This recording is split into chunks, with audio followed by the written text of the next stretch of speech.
ఆంధ్రప్రదేశ్ రాష్ట్రంలో సినిమా హాళ్ల నిర్వహణకు సంబంధించి ఏపీ డిప్యూటీ సీఎం కీలక ఆదేశాలు జారీ చేశారు. ఏపీ సినిమాటోగ్రఫీ మంత్రి కందుల దుర్గేష్తో సమావేశం సందర్భంగా ఆయన పలు కీలక సూచనలు చేశారు. ఈ మేరకు డిప్యూటీ సీఎం కార్యాలయం మంగళవారం ఓ ప్రెస్ నోట్ రిలీజ్ చేసింది. టికెట్ ధరల పెంపు, సినిమా హాళ్ల నిర్వహణ ఇలా ఏ విషయంలో అయినా ప్రభుత్వ శాఖలు తమ విధులు, పర్యవేక్షణని పకడ్బందీగా చేయాలి.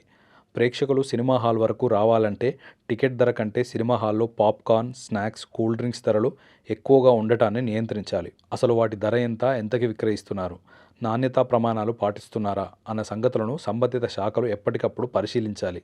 రాష్ట్ర వ్యాప్తంగా మల్టీప్లెక్స్లు, సింగిల్ స్క్రీన్లలో ఆహార పదార్థాలు, శీతల పానీయాల వ్యాపారంలోనూ గుత్తాధిపత్యం సాగుతోందనే విషయం కూడా ప్రభుత్వ దృష్టికి వచ్చినందున దీనిపై విచారణ చేపట్టాలి.